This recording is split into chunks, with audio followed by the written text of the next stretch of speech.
Hey, it's Trevor Grant from Revenue Hub. Welcome to another of our video over podcast episodes, where we take one of our podcasts and put a video over the top. Today's podcast is part 2 of our 2-part series where we talk with Veit and Till from Berner and Becker about the topic of direct bookings. In this part 2, we discuss what happens when someone lands on your hotel website, what are some of the biggest mistakes hotels make that can turn off a direct booker, and some simple suggestions to try and secure that reservation. As always, if you're keen to hear more from thought leaders in the hotel and travel sector, please subscribe to the channel and click that bell so you know when we have new content. Anyway, I hope you enjoy the scenery, but really, I hope you enjoy the discussion even more. And if you do like it, please don't forget to give us a thumbs up. So let's get started. Roll the intro.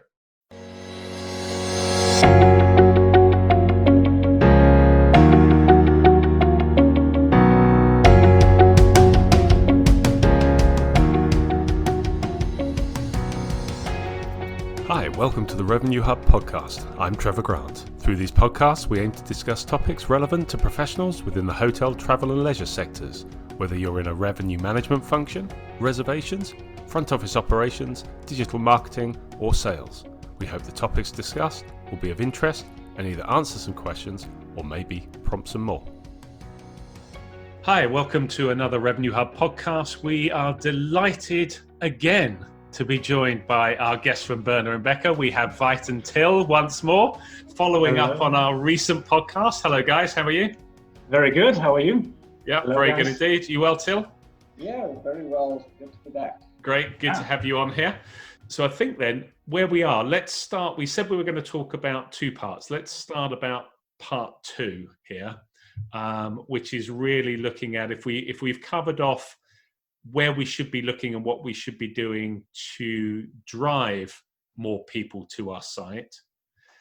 Yeah. When they arrive at our site, and I'm going to have to stay really quiet during some of this, and people will say, well, he doesn't do that anyhow. But I'm going to try, because this is the bit, having tried to book 3 different hotels over the last couple of months, this is what drives me mad when I hear all about this direct booking and you just see what these hotels actually do once you go to their site. So let's start with the absolute basics. When we first arrive, so I might see on an OTA, I do a search, I come up with 3 or 4 hotels. I want to help the hotels. I want to book direct with them if I can. So I'm going to go and open up the URLs of those 4 sites. I'm going to land on their 4 homepages. Okay. Now this is where I'm going to be quiet. Horrific experience. Because now you guys are going to talk about what are the things that are so important with the quality of the website just when you land. And keeping in the back of the mind what we covered off in part 1, which is kind of understanding your USPs, your feeder markets. So when we land, what should a website, where should they be really focusing, and where are some of the obvious mistakes that they make? And I'm actually going to mute myself here so I can't talk. Oh, you don't have to. You don't have to. Jump in. Well, maybe start with the first thing that we feel is very important is the overall quality of the website. And when talking about quality, I would just maybe subdivide it into 4 points, which are the look and feel, the quality of the content and the way, how easy it is to find it, information on the different rooms and services, and then showcasing the USPs, so really answering all questions that guests might have. So talking about you opened the 4 websites. What were you actually looking for? Do you find it on the website? Yeah, good point. And to maybe start with the first point, the look and feel is how nice does it look like? Is it appealing to me when I open up the website? Is the color scheme fitting to the photos? We talked about photos already in the first part. Do they showcase what I was actually looking for? Is it the outdated photo taken by the very first iPhone model, or is it really a professional photographer who made some really nice shots on the rooms, on the public facilities. I think that really makes a difference to compared a website that you open up, you have these blinking headlines, you have a color scheme that's all over the place, and the feeling is just not right. I think the point you said there, and I know I'll be quiet, but I can't help it. When you land and you get all this stuff thrown at you, it's like, hold on a minute, I'm not quite ready for that yet. just give me a minute to absorb. Yeah. It should really be the case that if you move onto the website, it just looks appealing to you. The pictures and the way the layout is should just keep you on the site. And what are your thoughts around the layout? And I don't mean from a web developer's point of view, but there's some dry content, isn't there? Yeah. It's just basic information that people want to know about. And then we're back to the USP that we spoke about in part one. There's actually I'm going to use the word personality. Your hotel has a personality. Your location has a personality. Your staff has a personality. And I'd be interested, because you work with so many hotels, so many different types of hotels. But when I land, you can really tell the difference between a site that is thinking about communicating to its guest about the personality of the property, and how many of those are just set up to communicate what I consider the dry information. Yeah. What do you see? Well, it depends on what you want to communicate. So for business hotel in a city center, you might rather want to showcase like how your rooms would look like, that you basically have maybe a sleek design, and that you can do everything you can to cater for the needs of a business traveler. I think in terms of layout, it should be easy to navigate around. So you want to find information quickly, so it should be quite obvious where the menu bars are sitting and how you can navigate around with the help of them. So in order to find the information that you're looking for more resort style property, it could be helpful to also showcase some information, maybe if it's a family run business, on the people actually standing behind the product. So maybe showcasing the family. You see that quite often on really nicely made websites with a family picture, for example. That's a really good point. Yeah, particularly when they're competing with brands, where you have a very brand standard.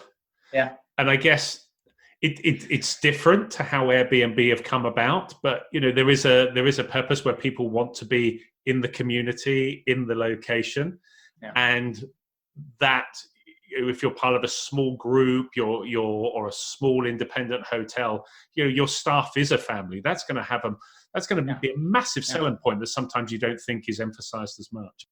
And I'm coming back to that point from before. Like, I think your pictures are telling the story for you, right? Yeah, that's a good point. We're so associated with pictures, aren't we? It's that quality part of, where you just simply feel that someone has thought about it and would make you want to feel comfortable, basically scrolling around on the website and follow along kind of a red line in terms of, which kind of informations to give one step after the next, basically, while being on that website. And obviously strongly underline that with some pictures that have a certain kind of expression at the end of the day, rather than having like tons of text standing somewhere. But it's back to the example that you gave in the in part one.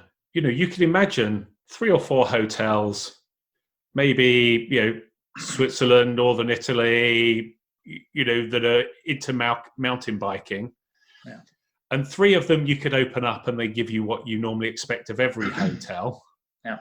And then you open up a 4th one and suddenly everything is about, imagery around the trails, about mountain bikers, about talking about the experiences. Yeah. And, you could have a whole front homepage that is all about, you can clearly see we're here for mountain bikers. You can't come here if you don't want to, because you can also go and walk. But if you're after a lot of entertainment, if you're after nightlife, if you're after restaurants, cinemas, museums, this probably isn't the place for you, because that's not what we're trying to target. Then you have it back to your point, Till. I guess if you've got a good menu, I want to find out about rooms and room layouts, but I want to go to that drier content and find it in the menu. I don't want to be inundated necessarily. And I know I'm saying but we're all talking about this personalization. If we're talking about personalization, how can we just have a website that looks the same to everybody, even if not everybody is coming to our site? You've got to think about the messaging when people arrive. And even think about integrating maybe videos to your website. That's also really something you can do on the OTAs, or at least not on so many of them. Or even we have one client now, they basically have 3D modeled older hotels, where basically they had a special company filming all the properties from the inside. So you can navigate on their website, you can put on virtual reality glasses, and basically walk through all the properties. You can walk into the rooms, you can walk into the spa areas, you can even go into an elevator and then access the floor. And so there's lots of help you can get also from professional agencies to really ramp up your website and make it your main selling tool. Yeah, absolutely. And that just plays into, giving guests the opportunity to experience what it would be like staying at your hotel before actually going there. But you got a chance to convince them, right? And I think again, yes, I mean, if you can afford to get somebody to come in and professionally do it, that's great. But again, sometimes that local feel or stripped back feel can also work just as well. I mean, you'd think a hotel could go out and buy one of these, I'm going to say GoPro, there are many others available, but as a GoPro user, I guess that's the one that comes to mind. If you're a mountain biker, you go out and strap one on and actually show riding one of the tracks. You could be playing golf and you could walk the course. Probably can't use it in a spa, but if you're a city location, walk the tourist areas, give a sense and a feel.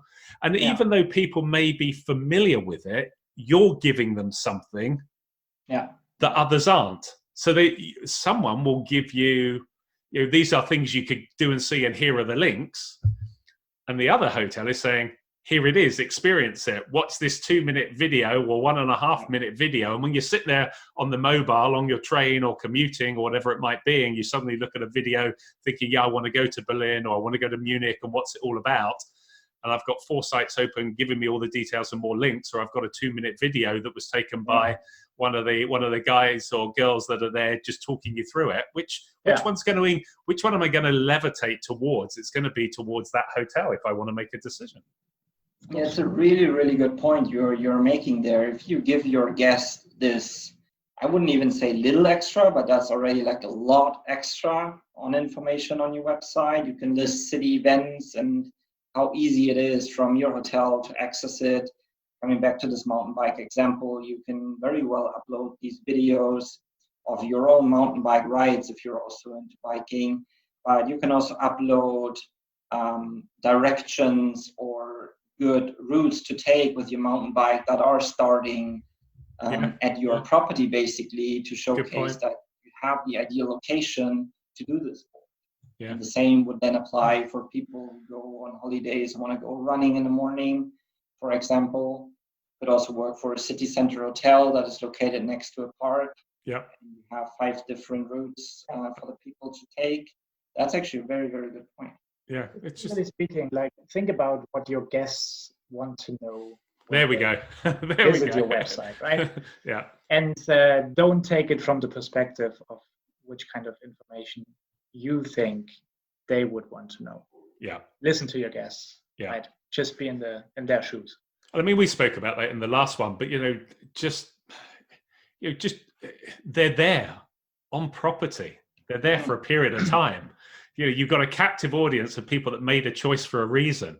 If you are not, as a general manager or someone from the marketing team or someone from the sales team, tapping into why they are there and why they chose and then thinking, do we best, if we get a theme, are we best communicating that theme on our website? Well, if you're not doing that, then it's just, to me, that doesn't cost anything apart from a conversation. And I think we said, even if you wanted to give them a free cocktail or something, if they sat and spoke with you for 15 minutes, it's not a lot to give away for critical insights. It's so important. Yeah, true. But as we also know, all of that doesn't matter if, from a pricing point of view, you're doing things not in the correct way, right? Like, how would you feel if you start your search for a hotel or some sort of destination, and you find a hotel first of all on Booking, or you find it in the first place on Google, in your Google hotel search, and you see that basically there you're getting offered a lower rate rather than what you would be quoted if you book directly. Had it happen on Tuesday. On Tuesday, literally reached out to a hotel, emailed them, went on the website, went on Expedia. Yeah. Website and email. I can't believe I got an email back that was quoting me a more expensive price than on one of the main OTAs.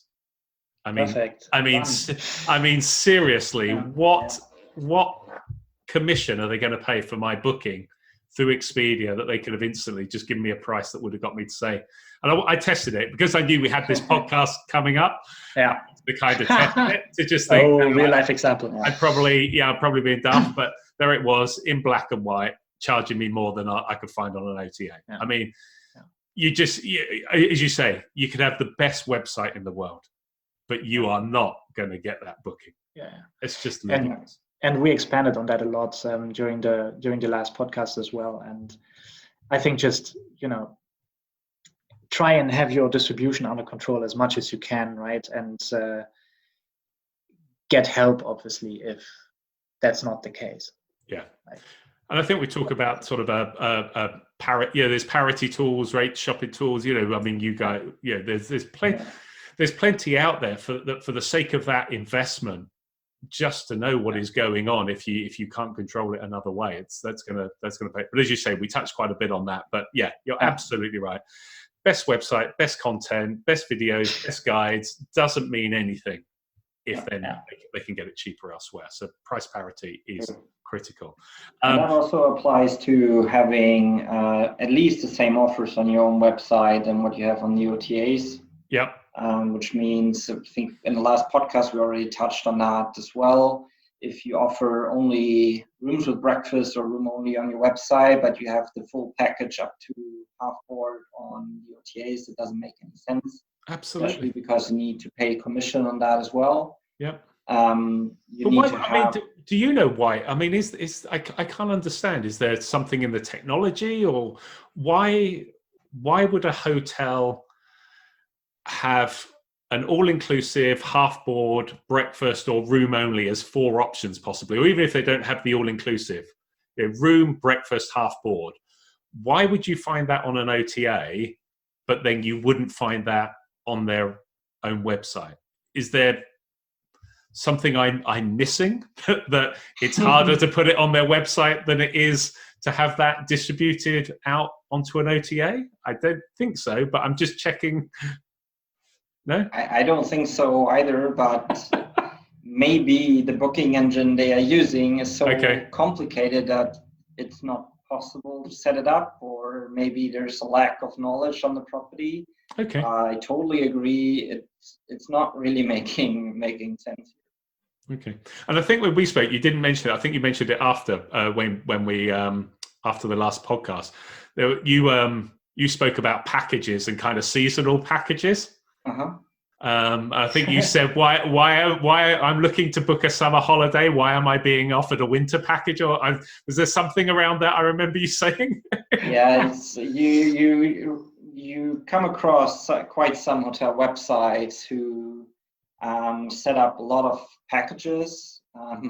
So from time to time, there's the saying, if you don't know any further on how to develop your business, you just need to create a new package and things will work out considerably, which sometimes results in a hotel having 10, 15 different packages at the same open at the same time.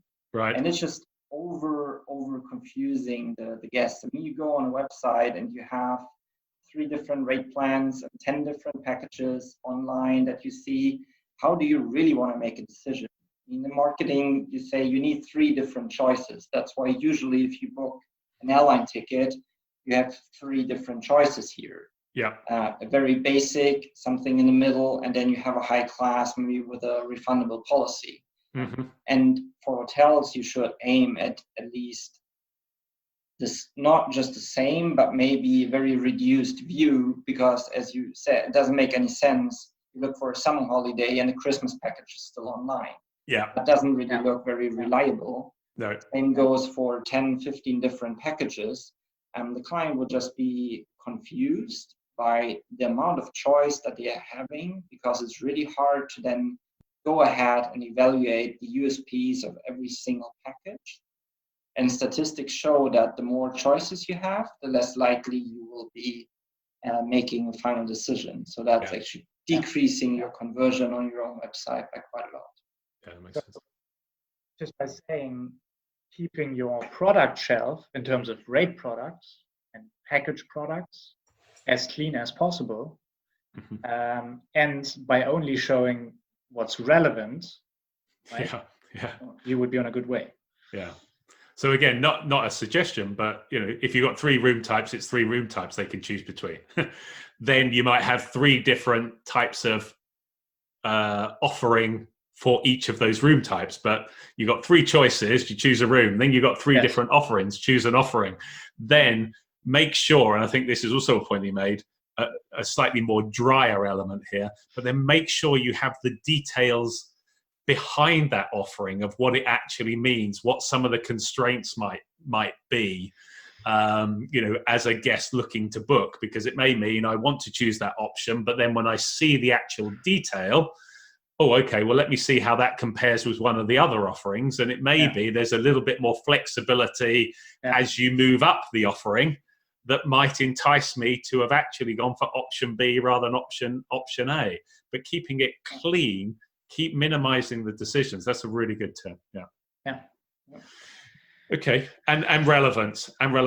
Now, you touched on it a moment ago when we asked about the OTAs, and you said, well, maybe the booking engine is a bit complicated. Don't want to get into booking engines specifically because there are many different types and we may not know them all intimately enough to be credible to advise. But I mean, the first thing for me is just the speed. Oh, yes, it is. Response time, right? Easy to use, basically. Being very clear on which kind of criteria you want to be giving the option to the guest when searching on the website, and then, as you say, like speed. Okay, if I have to wait for 3 minutes for that page to load and show me what kind of offers are available there, I might be choosing a different platform. And we're here not even talking about 3 minutes. But even having a site that takes you to load like 4 to 8 seconds could make a huge difference to a site that's really optimized, or a booking engine that's working flawlessly and it loads within 1 or even less than 2 seconds. No, I think you're right, and I think we can get overly caught up sometimes on looking at how many seconds. Oh, well, 6 seconds doesn't seem a lot. It doesn't in time with the speed, but psychologically, if I'm in a place where I'm thinking I've got a few minutes, I haven't really got a few minutes, I've got a few seconds. It's kind of, the idea sparked into my head. I've dived onto the website. I want to look at it. It's inspired me. I'm going to book. If I'm sitting there waiting, my mood has started to shift from I'm excited to, oh, this is frustrating. So having piqued my interest, to then have me be delayed subconsciously is putting a negative feeling over this experience, and that might make me just question. So it's less about 6 seconds, 8 seconds, 4 seconds. It's more, if you're delaying them, how psychologically is that shifting their mindset? I would bet if we would take a sudden break of 15 seconds now here, we would lose a couple of listeners. Wow. Unless we were doing some mindfulness, which is actually a good thing to do. I'm pretty sure. But you're probably right. It could be 8 seconds. Same point. Yeah. Well, that was 2. Let's not that was 2. Yeah, but it is. It's that. It's. I think so much of this is around the psychology, isn't it? And that's what sometimes gets forgotten. It's that you're dealing with a human being who is in a psychological state at the point at which they are actioning what they're doing, whether they're kind of thinking about the idea, whether they're searching about the idea, whether they're comparing different options. They're all in different psychological states before they even get to the fact of booking. If you've taken them along that process and then you get them to a bit where they're actually going to say, yes, I'm coming to see you, and then you slow down that process, that just is almost like putting a buffer on the train rail. Exactly. Yep. Exactly. Okay. Good last point. Absolutely. So I think really in terms of, I don't think there's anything else. I mean, again, nothing revolutionary. We're not talking machine learning, AI, any new bit of tech on here. This is just tools that we have available that hotels have already invested money in. So you have it. It may require a little bit more investment with a developer if you want to tweak and change it, but there's a lot of platforms out there where you can amend. But to me, it comes back to what we were talking about in part 1. The message I'm getting out from you guys is it still comes back to thinking about, we're in hospitality. What does our hotel offer our guests? What does our guests want? How are we talking to them as individually, if not Veit and Till, but mountain biker and whatever Till's into, but tapping into those feeder markets, understanding how they're coming to you and ensuring it's set up that way, and then making sure that the first thing they see engages them with your property to want them to find out a bit more. Simplify the packages and make sure you've got a quick booking engine that when they're ready to book, don't hold up that process of getting them to get their credit card out. Yeah, agree. Anything else to add into this? Not really. That was a very, very good summary of the last minutes. Well, good. At which point, it probably leads us into a nice 15-second break to just see if we lose any. Okay, let's make a test. No, okay, thanks, guys. That was excellent. Again, these are just simple, back to basic tips, and that's what we want to try and bring, and not overcomplicate the process. Yeah, absolutely. Just think about your guests, talk to your guests, and make sure you got the tech to back it up. Maybe one last point I would like to make. Yeah. My feeling is it goes a bit against the trend of all the data, as you said, and machine learning and AI, where you really try to quantify your guests and their state pattern. Here it's really all about taking a look back and understanding what are the individual guests behind the numbers and why are they coming to your property. It's a bit of a different view on your business than what many businesses are nowadays taking in terms of really putting a number on everyone's head. Yeah, you're almost turning the telescope round almost and looking at it through the other direction, aren't you? Really good point. Thanks a lot, guys. Always a pleasure to have these conversations with you. Likewise. Always get some nice insights and back to basic practicalities, which at the end of the day, they're pretty simple to fix and don't cost a lot of money to do. Really appreciate your time. Thanks so much. Thank you. Thanks, everyone. So that's the end of today's podcast. I hope you enjoyed it. If you had any questions or future topic suggestions, please feel free to reach out via content@revenue-hub.com. Thank you all for listening. If you like what you heard, please subscribe, like, and tell your colleagues and friends. Catch you next time.